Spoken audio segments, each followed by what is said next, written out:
afternoon, ladies and gentlemen. Once again, it's my privilege to introduce to you today's guest speaker.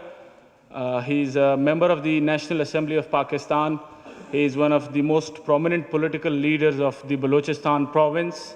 He is the chairman of the Pashtun Identity Party. He has been elected to the National Assembly of Pakistan 4 times. From 1996 onwards, he has been a part of every National Assembly of Pakistan except the 2008, which the elections under General Musharraf, which were boycotted by the Pashtun Awami Party. Over the past 3 decades, he has been in the forefront of the struggle for the rights of ethno-linguistic minorities in Pakistan. He is an ardent advocate of a strong, democratic and federal Pakistan. Ladies and gentlemen, please welcome Mr. Mehmood Achakzai.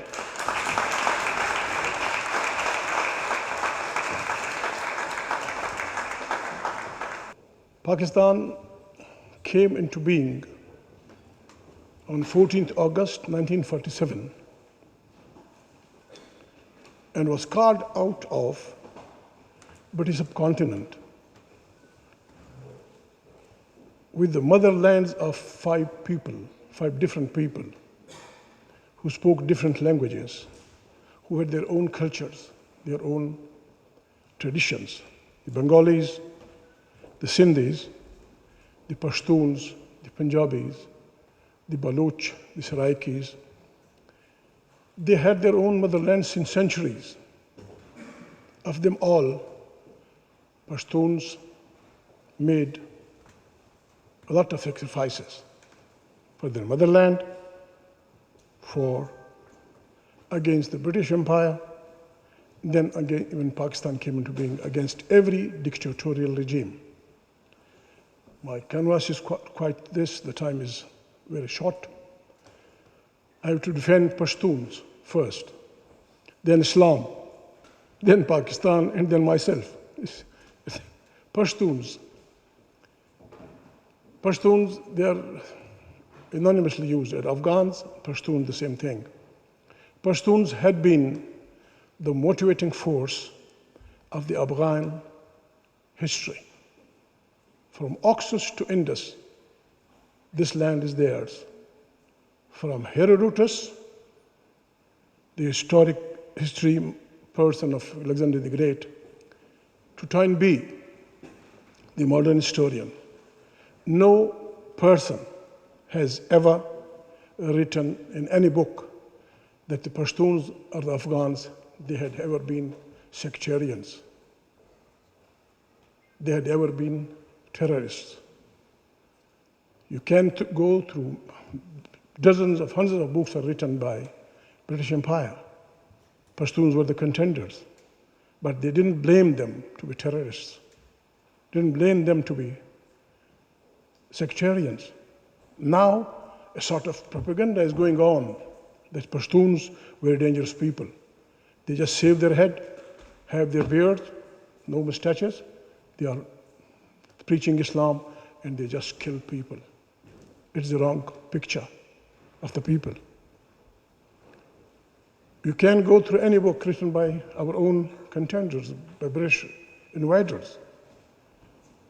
Alexander Burns, Tetler, so many authors, anyone you pick up, nobody will say, yes, we had been the target of terror, the target of invaders, even before Christ. The first invasion of our land, the first terrorism done with us was by Alexander the Great. He came by our land, and then everybody who wanted to come to India had to pass through our land, be it Genghis Khan, be it the Arabs, be Alexander the Great, be from the southern side, our English friends. So each and every Pashtun, whoever he is, whether he belongs to a rightist party, whether he belongs to a leftist party, whether he is a practicing Muslim or not, this is their prime duty to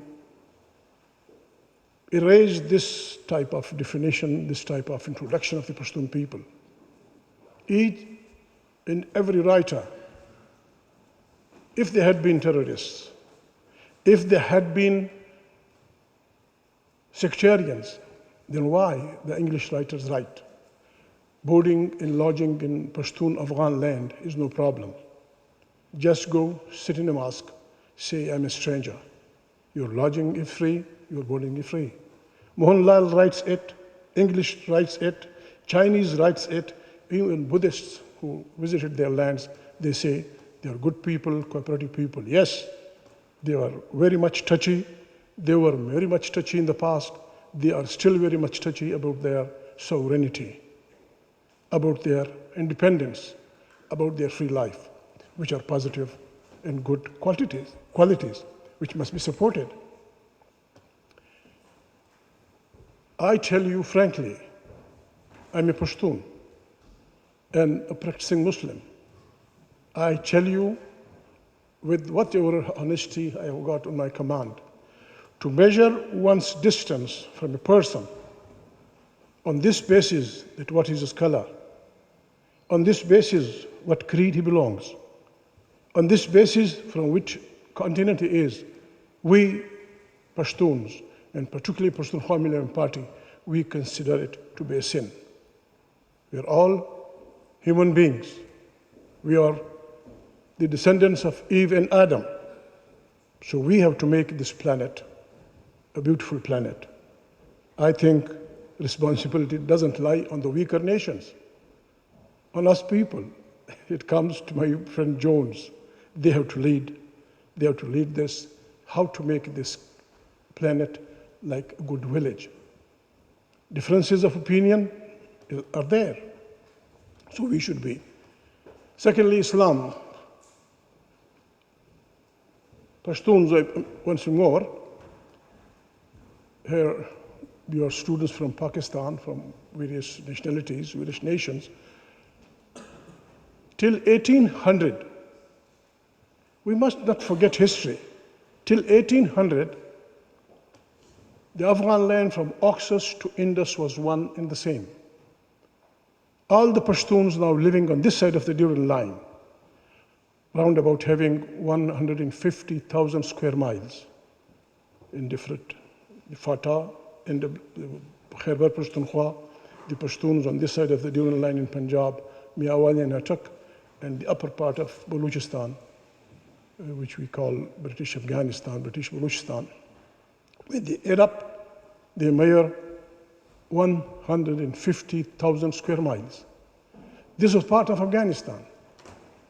The first, when the British Empire conquered the entire subcontinent, when they came to Indus, they decided to have legitimate ambassador contact with the Afghan homeland. So the person who was selected for this job was Stuart Alfinston. You are young people, you must read, you must make yourself knowledgeable. So he has written a book, The Kingdom of Kabul, in 2 volumes.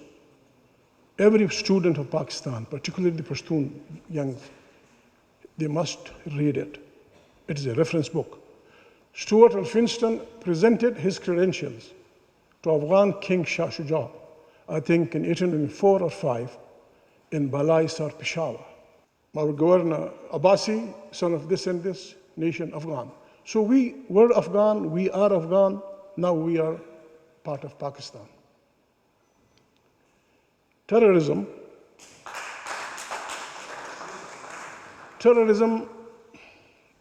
we must be clear. Terrorism is not something which evolved from here. Terrorism, when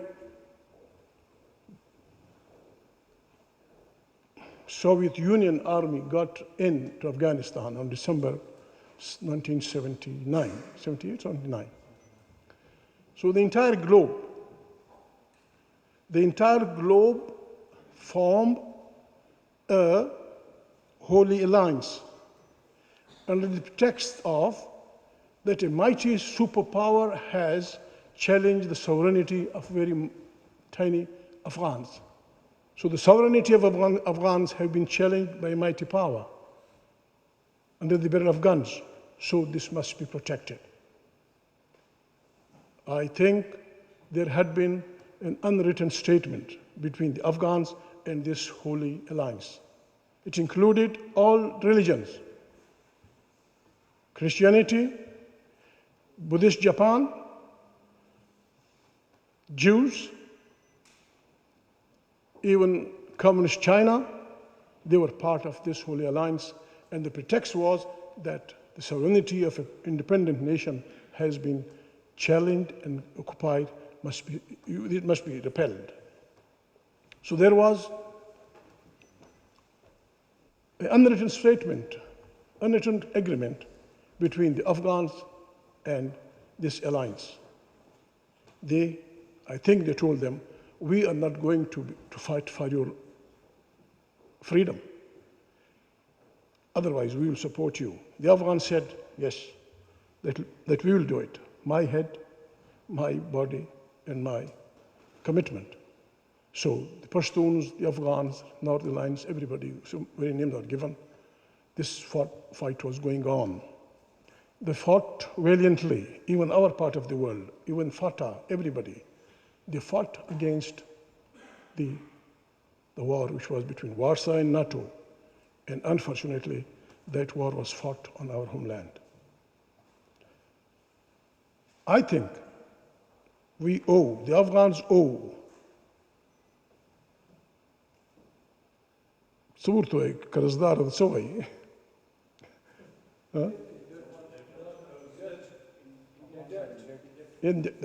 the entire world is in debt to the Afghan people. Soviet Union went this way, and the Holy Alliance went this way, and left the crippled, injured, and very brutally wounded Afghanistan to the terrorists. Who was responsible for it? America was the leader. America says that she has spent $7 billion in cash. They were that much committed that even Stinger missile, which were denied to Saudi Arabia under the pressure of Israel, but they were given to freedom fighter of Afghanistan. Colonel Imam on Pakistan television said, yes, ISI was involved. ISI was given the drawing and dispersing powers of money and ammunition. Yes, it was given to them by this alliance. Colonel Imam says that we trained 90,000 people in the entire globe, including Arabs, Chechens, this, that, Uzbek, Tajik, Pashtuns, and other people. Ironically, I'm sorry to say, ironically, when you train somebody in a carpenter shop, you have a register. Mr. So-and-so can make good tables. Mr. So-and-so can make good bed sheets. Mr. So-and-so can make these things. Unfortunately, no record was kept. Thousands of people were trained in lethal weapons to blow up bridges, to blow up everything, to blow up cities.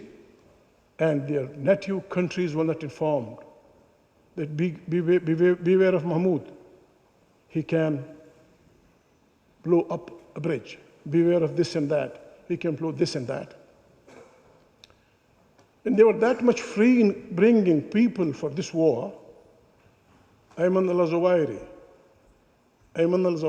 the wanted man by the entire world. Ayman al-Zawahiri, along with his friends, was in the prison of Egypt, in Cairo or something where he was condemned for killing Sadat. They were all released and brought here as holy warriors. Then these people Tora Bora, what thing happened? People, they came, they were brought in to our part, or they came in. The question is, yes, God forbid, if there is fire here, we have the right to jump anywhere. In a house, in a room, in a security guard, everywhere, because we are in a hurry. Yes, people came there. The question is how they are being made that much powerful that they are challenging the authority of the government. How they became so much powerful that they are keeping the entire Fatah, the fighting people, at bay. This is the question to be taken into account. Islam, not this book, Violent Politics, A History of Insurgency, Terrorism, and Guerrilla Warfare, written by William R. Polk. You must read it.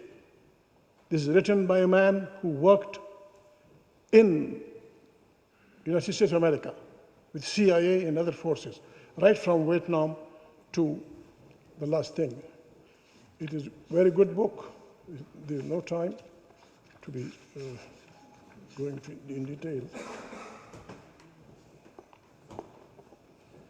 You must read it, young students. He has the American insurgency, the Spanish guerrilla against the French, the Philippine insurrection, the Irish struggle for independence, Tito and the Yugoslav partisans, the Greek resistance, Kenya and the Mau Mau, the Algerian War of National Independence, the Vietnamese struggle against the French, American takes over from France in Vietnam, the Afghan resistance to the British and the Russians. He has very, very minutely analyzed it. Being an American, he is of the opinion that this is very, very wrong to blame a full religion to be based on terrorism, Islam. This man says, I can't give you the details because the time is fleeting. I'm shortage of time. In Pakistan, one thing we say, we, the Pashtuns, we are not going to take lessons from anyone in Pakistan because we had been in the forefront. When the British came in, we were the people who resisted with guns. Each and every village, right from Swat and Waziristan, Bajawar to South Waziristan, these people fought valiantly. Even Sir Winston Churchill came there as a lieutenant. And we have his Burj al-Tashta, yeah, it is there. So in the democratic struggle, we were in the forefront against each and every martial law. We were in the forefront of forming alliances.